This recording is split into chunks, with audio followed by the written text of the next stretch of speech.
USC first took Oklahoma's football coach, and then they took the Sooners' place in the football rankings. Were you like me? Were you wondering why the hell Justin Herbert was still playing in an ass-kicking yesterday? And Dave Roberts is not backing down from guaranteeing a Dodgers World Championship. Good morning. I'm James.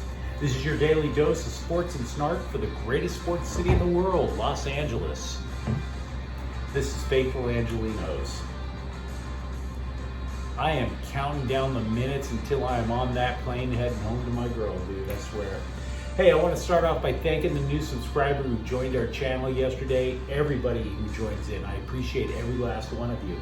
If you like the content we put out about LA sports, clickety-clack the like button. Clickety-clack the subscribe button.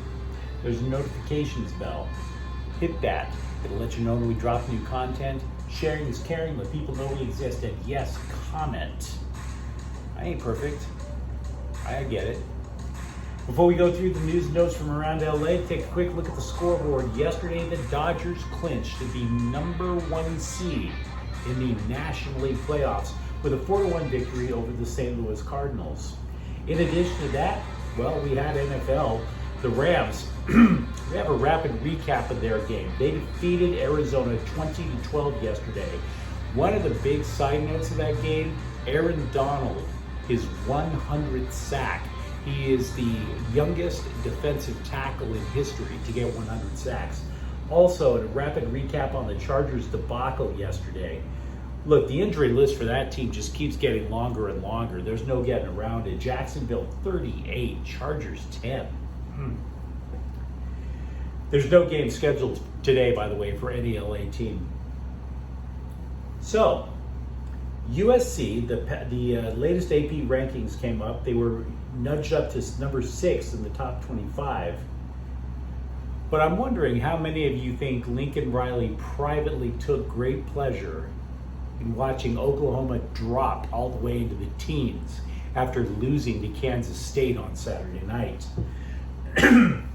Now, he wouldn't admit to it, of course. Maybe he might let a passive-aggressive tweet out or something like that. But I don't think he's actually going to outwardly poke fun. I mean, after all, some of his players didn't join him at SC. They're still there.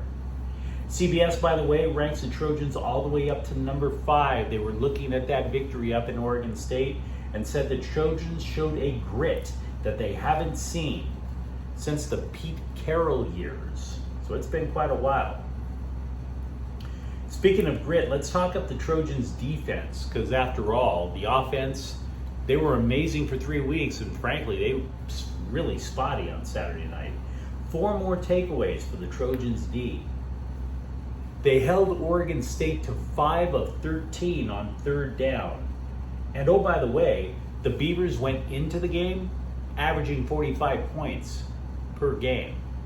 And then USC just locked them down to a couple of touchdowns. So maybe, just maybe, Alex Grinch is building something there. Just took a little while longer compared to the offense. What about that Pac12 Network anyway? Let me ask you something. Feel free to comment. Are you more likely, because you missed out on USC versus Oregon State, are you more likely to call your cable network or DirecTV and demand the Pac-12 Network? Or are you just counting off days on a calendar until USC splits and goes to the Big Ten? Say what you want about that, but you're not going to have to miss out on USC or UCLA if they go to the Big Ten. And since we didn't watch the game, or at least I didn't get to watch the game, I couldn't even find a pirated website to watch the damn thing. Thanks, Pac-12. Would you say that the USC offense was rattled if you saw that game? The reason I bring it up is because when Caleb Williams was in Oklahoma, I mentioned it last week, he would lose focus in conference games on the road. Baylor, Oklahoma State, he lost those games with a clearly superior offensive team. I'll take a look at your comments. I'm actually genuinely interested because I don't want to go and make absolutes about a game that I simply didn't have the chance to watch. The Chargers. One of the injuries that, there was just a list of them. There were at least 7 people who didn't play in yesterday's game due to injury. And Justin Herbert gave it his best shot. But one guy who left the game was left tackle Rashawn Slater, and he left the game with his left arm in a sling. So that injury list just keeps growing. Now, there are people on Twitter, doctors on Twitter, who actually try to diagnose on the fly and tell you how long these players might be out. They have no idea. So we're just going to have to wait to see how long it's going to be for Slater, how long it's going to be for Joey Bosa, how long it's going to be for Corey Linsley and his knee, the hamstring on Keenan Allen, and so on and so forth. But it did bring to mind a big question. If you're a Chargers fan, they're falling behind, they're getting killed. Why would you keep Justin Herbert in the game? Why, if it's clear that you're not going to rally against Jacksonville, why did you have Justin Herbert in there in the fourth quarter? And I'm starting to wonder now if Brandon Staley has the right stuff to be an NFL head coach, or at least, if he's too young now to be an NFL head coach. Not everybody can be Sean McVay, be the wunderkind. Some people have to grow into the role. Last year for Brandon Staley, it was the fourth down calls. Now it's risking your franchise quarterback in a throwaway game. I mean, if it was close, I would get it. Craziness. You're down by 3 or 4 touchdowns. What is he in there for? I'd love to hear your comments on that. And by the way, as a side note about the Chargers, I want to give you yet another bit of proof that sports writers are mouth-breathing idiots. And I know this because I was a sports writer. I too was a mouth-breathing idiot. ESPN at the top of their webpage is asking if after yesterday, the Kansas City Chiefs are in trouble. Not the Raiders, not the Chargers, the Chiefs. I don't get the press sometimes. I spent half my life in the press and I still don't get them. So the LA Times went up to Dave Roberts at Dodger Stadium yesterday and asked, hey, you remember that title guarantee before the year?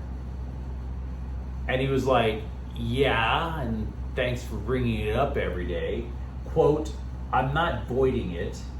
I still believe that regardless of what's transpired this year with our pitching, we have enough talent.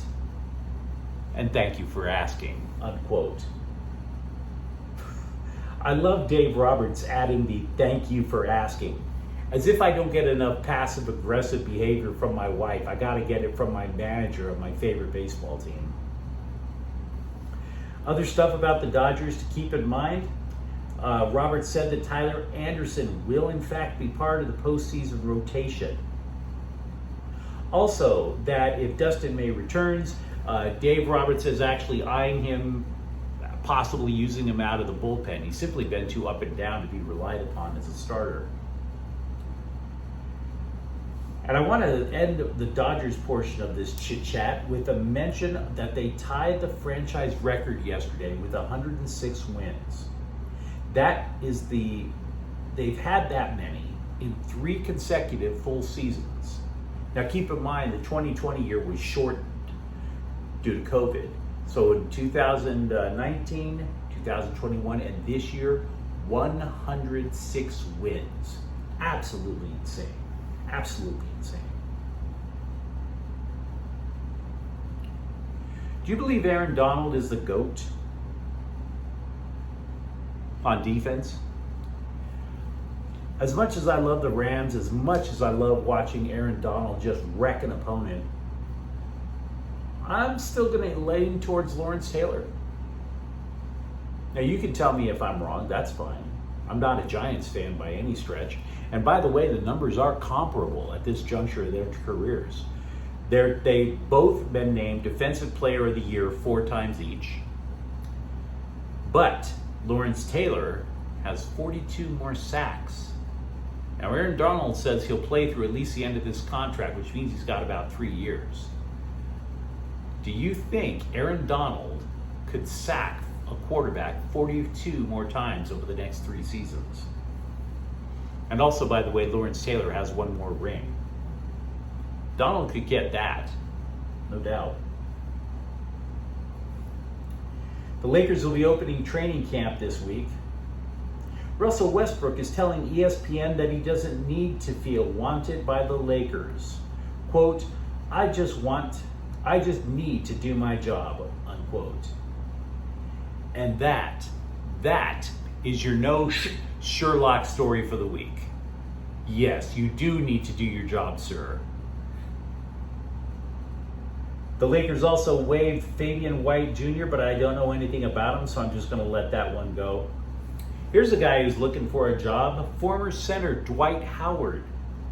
He's been in contact with Triple H. They've been in talks about having the former center come to the WWE. And I tell you something, if Dwight Howard does in fact go to the WWE, this is just going to be the latest in an ever-growing list of things that Dwight Howard tries that Shaq did better. Oh, I went to Orlando. Wait, Shaq did it better. Went to LA. Shaq did it better. WWE. Shaq did it better.